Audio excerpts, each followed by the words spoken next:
Enhancement Talent of the Week.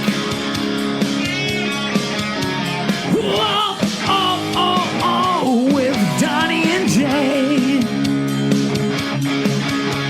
The jobbers might not have the greatest physiques.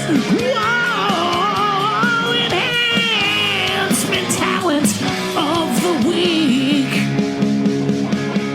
The Enhancement Talent of the Week is brought to you by Star Will Books, your map to amazing stories. Star Will Books is the publisher of the best-selling science fiction series, The Adventures of Duke LaGrange. Visit them today at starwillbooks.com or dukelagrange.com. Donnie, guess what, man? What's up?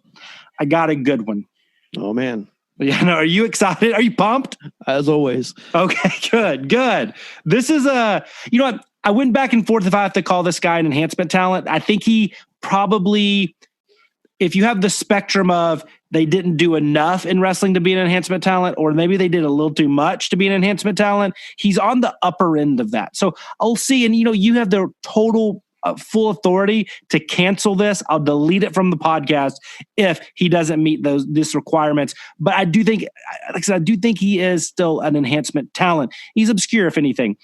So this guy, trained by Harley Race, started in 1986, but really light on the results there. So I'm curious if that number is accurate, because really in the early 90s is where he kind of, really had a lot of his enhancement work. He ended up wrestling until probably like 2016, 17. He had the nice little decade plus run on the independent circuit, mostly in that Southern Illinois, Missouri area there. That really was kind of his home base. I believe he is actually from St. Louis, but he had stops in WCW, New Japan, Big Japan, the World League Wrestling. Remember Harley Race's promotion that ran late 90s, maybe mid 2000s. A lot of big names that came through there, both kind of in their twilight years, but also a lot of guys that got their starts there.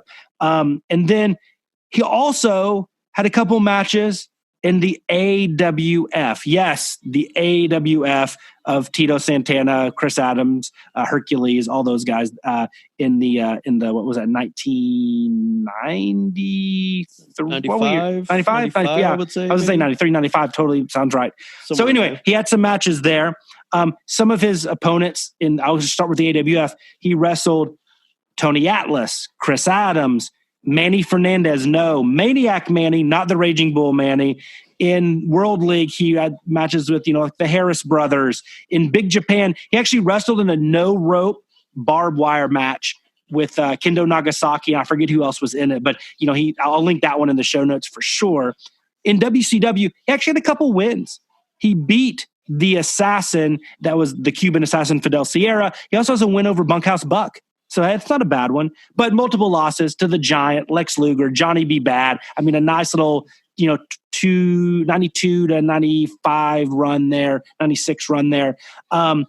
He, in New Japan, he actually has wins in tag team matches. He obviously didn't score the pinfall victory over a couple guys that you might recognize. Keiji Muto, Riki Choshu, Masahiro Chono, Hirohase, Shinya Hashimoto, mostly in his tag teams with Scott Norton, who, obviously New Japan, a legend there, and TNT. Yes, Savio Vega of Puerto Rico fame. He also tagged with the late Tony Halm, Ludwig Borga over there. But, listen, he probably won one or two matches of his entire tour, so not a lot of success.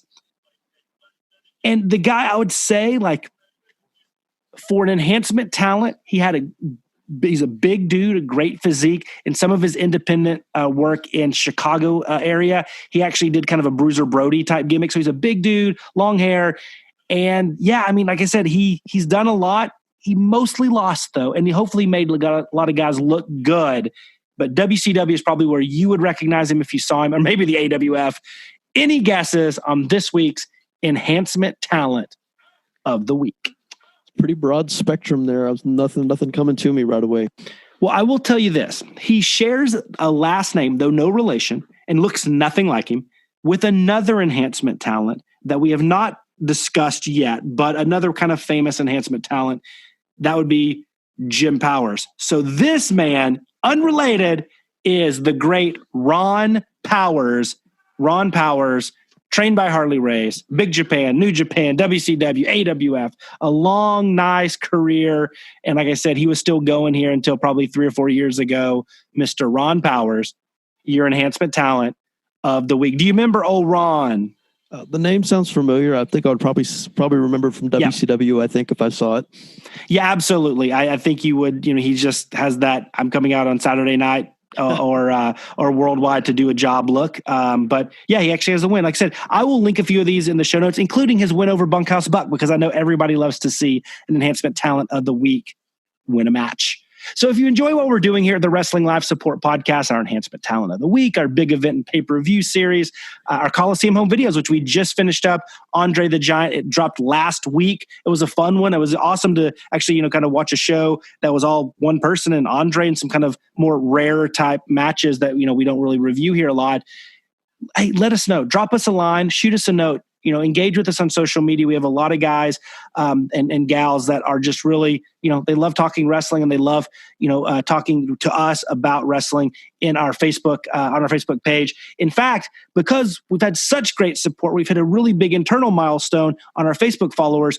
We're letting you guys take the book and pick one of our upcoming episodes. So the 9 events that we threw out there range from, the late 80s through through 2000, from really great events to heroes of wrestling. So it's a nice broad spectrum to choose from. And we really want you to let us know. And as soon as the voting goes down, we will tell you. Just, very similar to when we reviewed NWA Starrcade 83 on here, which was a fan vote after we hit our first milestone with Facebook followers. So please check us out. And how you do that, Donnie, can you let them know? You can follow at WLS Podcast or search Wrestling Live Support on your favorite platform. And now it's time to review Saturday night's main event, number 8 from November of 1986 on the Wrestling Live Support Podcast.